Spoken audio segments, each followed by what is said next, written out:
How's it going, everyone? Welcome back to another video. We're looking again at the FTC and Activision Microsoft trial.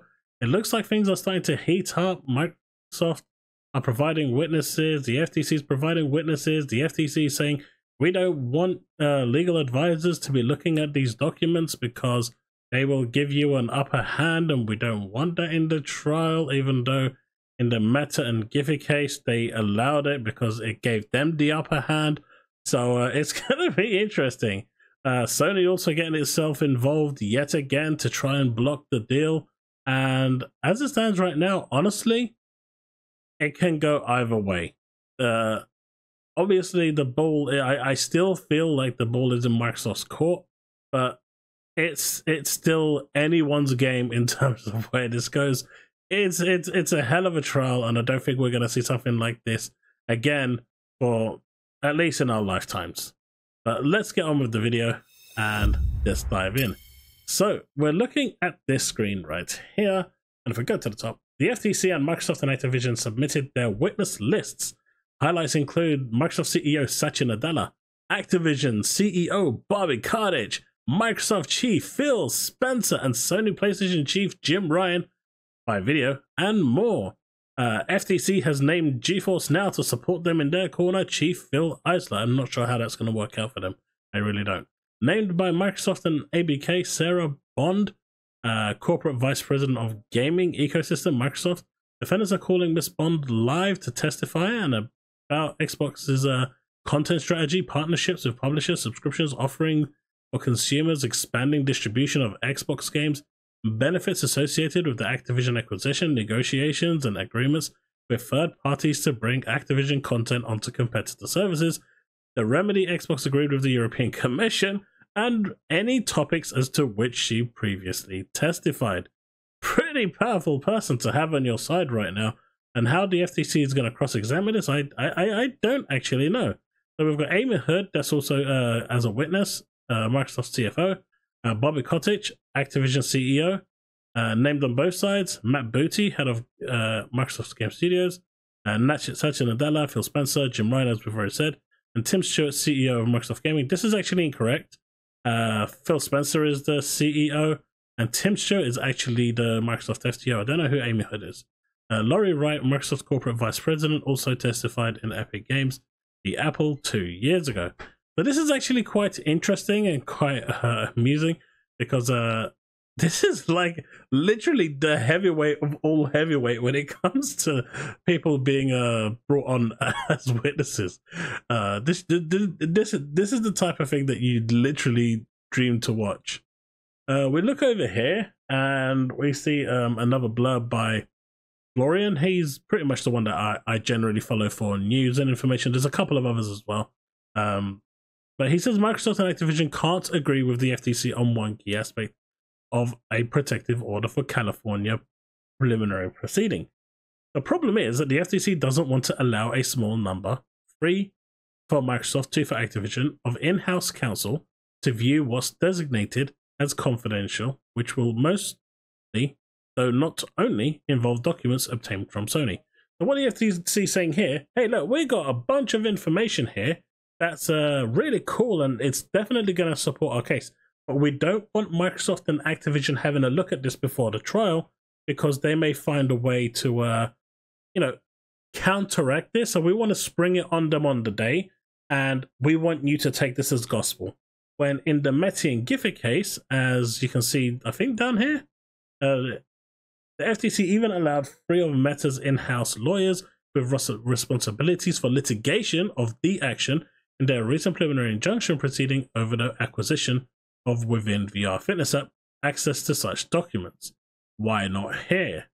And it's really interesting because back over there when they allowed those lawyers to, or those legal representatives to actually look at the case, it supported the FTC's case.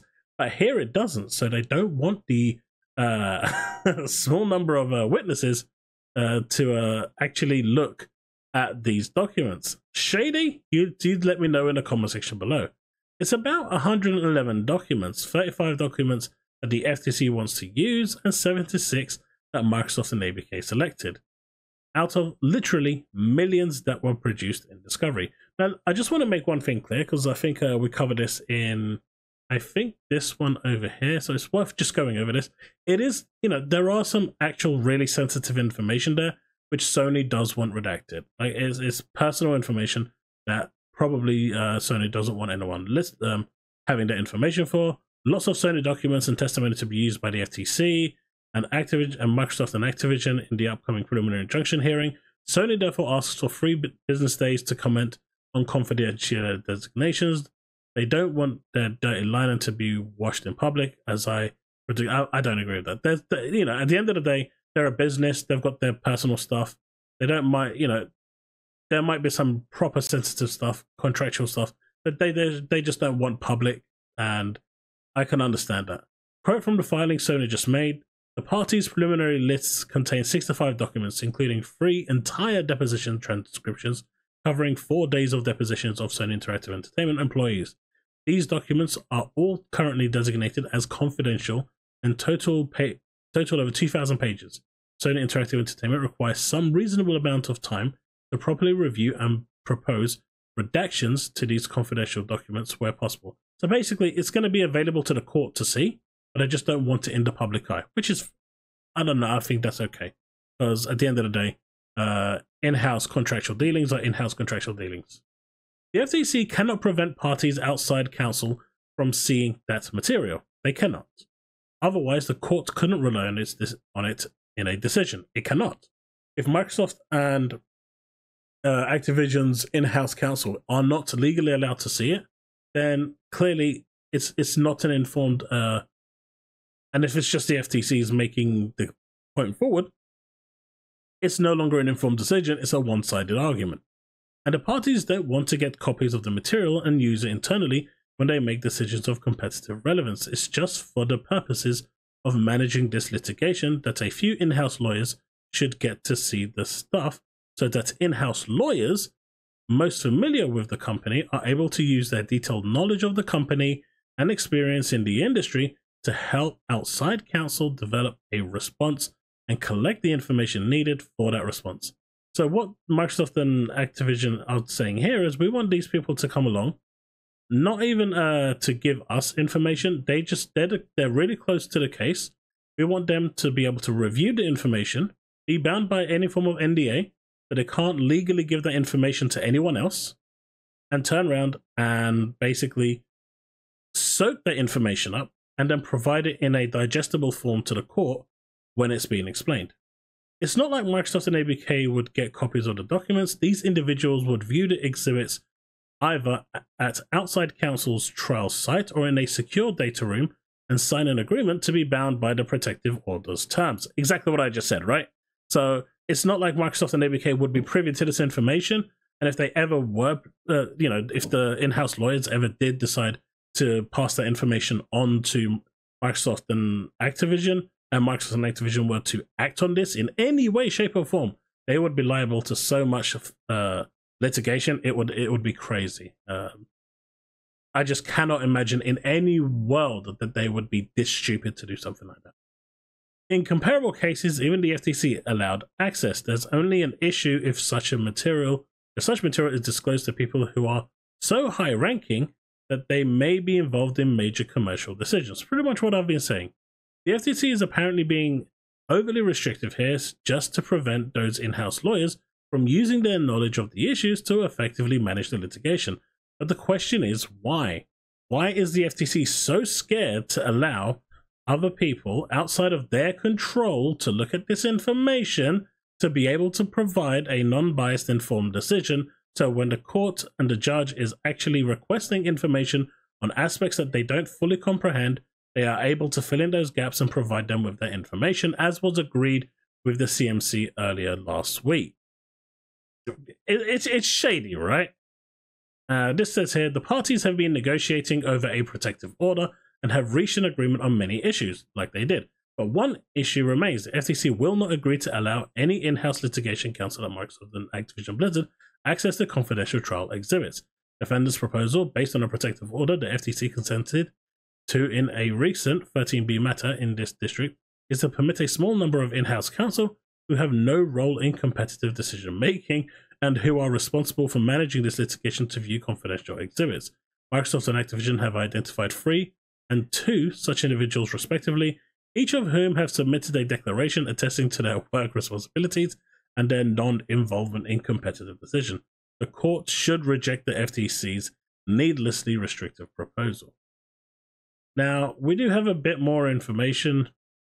It's quite interesting how this is going and how it's developing, because the FTC clearly has something there that they want to withhold. They don't want this information going out or being contested or being properly challenged, because it doesn't work for them and it's not going to support their case. In the situation with Meta and Giphy, where it did actually support their case, they were all for it and actually encouraged this sort of action. But here, they're saying that they fear Microsoft and Activision might use this information to actually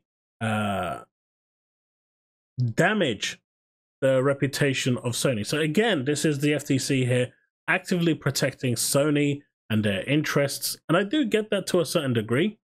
But please tell me, in what world would Microsoft or Activision do something like that? I mean, don't get me wrong, corporations are, they're not nice. They're not nice, right? Especially companies like Microsoft and, Activision, these multi-billion pound, multi-trillion pound companies.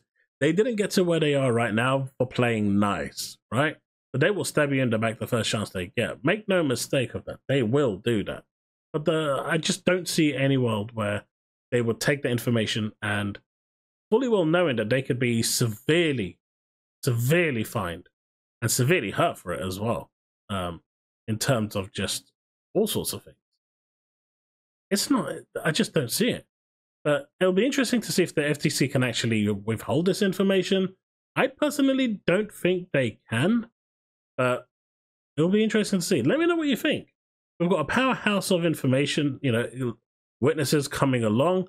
I really wish I could actually watch this, because unfortunately it's not live and it's in the US, so I'm in the UK, so not a thing. But yeah, let me know what you think in the comment section below. Let's have that discussion and I'll see you in the next one. But it is getting spicy.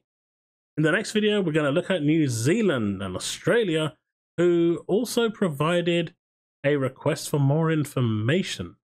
But that video will follow this one, so hopefully you'll enjoy that one as well. Don't forget to like and subscribe. We are on our way to 1,000 subs. We're over halfway, so hopefully we'll get there very, very soon. Right, that's it. Thanks so much, and I'll see you in the next one. Main Legend.